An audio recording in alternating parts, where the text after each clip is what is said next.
வேட்பாளர் அறிமுக பொதுக்கூட்டத்தை மிக சிறப்பாக ஏற்பாடு செய்த கம்பைநல்லூர் ஒன்றிய உறவுகளுக்கும், நாம் தமிழர் கட்சியினுடைய கொள்கை கோட்பாடுகளை, கோடி கனவுகளை உங்களிடத்திலே அள்ளி தெளிக்க காத்திருக்கின்ற எங்களது மாநில கொள்கை பரப்பு செயலாளர் அருமை சகோதரன் கரிகாலன் அவர்களுக்கும், நாம் தமிழர் கட்சியினுடைய குருதிக்கொடை பாசறை செயலாளர், தருமபுரி மாவட்டத்தினுடைய தேர்தல் தலைமை பொறுப்பாளர் எங்களது ஆருயிர் அண்ணன் அரிமா செந்தில்நாதன் அவர்களுக்கும், மற்றும் மாவட்டத்தினுடைய அனைத்து பொறுப்பாளர்களுக்கும், அரூர் சட்டமன்ற தொகுதியினுடைய அனைத்து பொறுப்பாளர்களுக்கும் முதலில் வணக்கம்.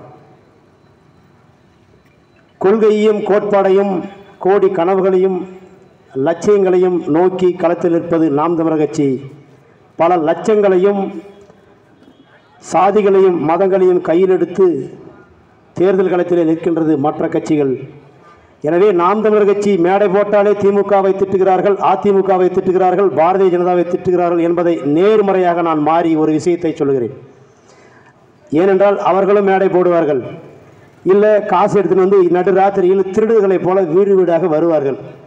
அப்பொழுது உங்களிடத்திலே அதிமுக செய்த தவறுகளை பட்டியலிட்டு சொல்வார்கள் திமுக காரர்கள், திமுக செய்த தவறுகளை அதிமுக காரரும் பட்டியலிட்டு சொல்வார்கள். அதனால் நாங்கள் அதை பற்றி பேசப் போவதில்லை.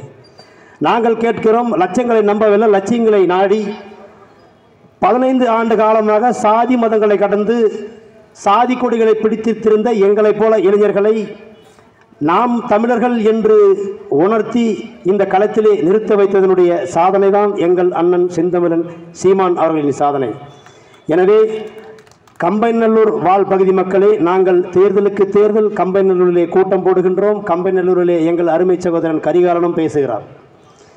பேசும் பொழுது, வாகனம் வழியில் செல்லும் பொழுது சிறு தவறுகளால் சிறு விபத்துகள் ஏற்படுவது போலத்தான் பேசும் பொழுதும் இந்த திராவிட கூட்டங்கள், திராவிட கும்பல்கள் செய்கின்ற தவறுகளை சுட்டிக்காட்ட வேண்டிய இடத்தில் நாங்கள் இருப்பதால் நாங்கள் சுட்டிக்காட்டுகிறோம்.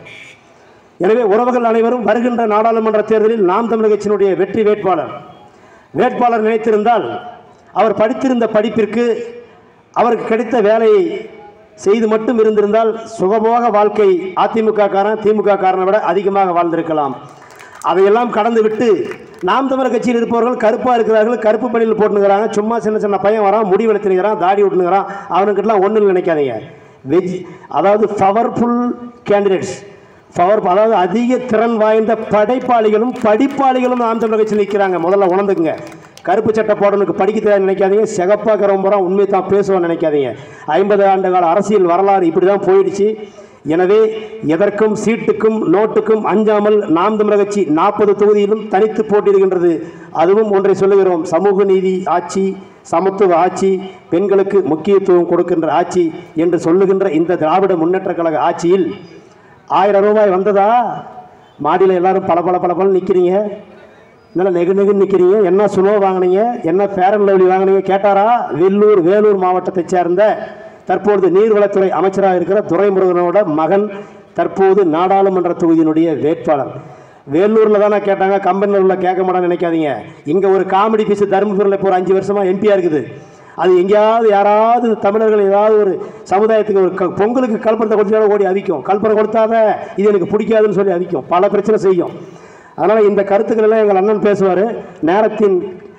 நேரமின்மையை கருத்தில் கொண்டு நாம் தமிழர் கட்சியினுடைய வெற்றி வேட்பாளர் அபிநயா அவர்களுக்கு மாற்றத்தை விரும்பி 50 ஆண்டு கால திராவிட ஆட்சியிலிருந்து நம்ம மாற வேண்டும் என்ற எண்ணத்தை உள்வாங்கி, இளைஞர்களே, பெரியோர்களே, தாய்மார்களே, நண்பர்களே, வருகின்ற நாடாளுமன்ற தேர்தல் 19/4/2024 அன்று நடைபெற இருக்கும் இந்த தேர்தலில் உங்களது பொன்னான வாக்குகளை விவசாய சின்னத்தில் வாக்களித்து மருத்துவர் அபிநயா மன்னிக்கணும் உங்களது பொண்ணா பாருங்க, அந்த சின்னத்தை எப்படி குழப்பிட்டா பாருங்க. எங்க மனசுல இருந்தது போறா சின்ன விவசாய சின்னம், அதை தூக்கிட்டாங்க. இந்த ஆரிய பார்ப்பன கூட்டம் அதை தூக்கிட்டான். அதனால விவசாய சின்னம் வந்துருச்சு, மன்னிக்கணும். நாம் தமிழர் கட்சியினுடைய சின்னம் ஒளி வாங்கி சின்னம். எதிர் வருகின்ற எங்களது தருமபுரி நாடாளுமன்றத்தினுடைய வேட்பாளர் அபிநயா பொன்னிவளவன் மருத்துவர், நன்கு படித்தவர். அவருக்கு வாக்கு செலுத்தி தருமபுரி மாவட்டத்தினுடைய அனைத்து குறைகளையும் உங்களது குரலாக, குரல் அற்றவர்களின் குரலாக, ஏழை எளிய மக்களின் குரலாக பாராளுமன்றத்திலே ஒழிக்க வேண்டும் என்றால், நேர்மையோடு நேர்த்தியோடு ஒழிக்க வேண்டும் என்றால், உங்களது குறைகளை தீர்த்து கொடுக்க வேண்டும் என்றால், நாம் தமிழர் கட்சியினுடைய வெற்றி வேட்பாளர் அபிநயா பொன்னிவளவன் அவர்களுக்கும், செந்தமிழன் சீமான் அவர்களின் தங்கை மருத்துவர் அபிநயா பொன்னிவளவன் அவர்களுக்கு உங்களது பொன்னான வாக்குகளை மைக் ஒளிவாங்கி சின்னத்தில் அளிக்குமாறு கேட்டுக்கொண்டு பேச அளித்தமைக்கு நன்றி கூறி விடைபெறுகிறேன். நன்றி, வணக்கம். நாம் தமிழர். தலைவர் பிரபாகரன் வாழ்க, தமிழ்தாய் வாழ்க, தமிழ்தாய் வாழ்க, தலைவர் பிரபாகரன் வாழ்க. இலக்கு ஒன்றுதான், இனத்தின் விடுதலை. நன்றி. அடுத்ததாக தருமபுரி கிழக்கு மாவட்ட செயலாளர் சந்தோஷ் அவர்கள்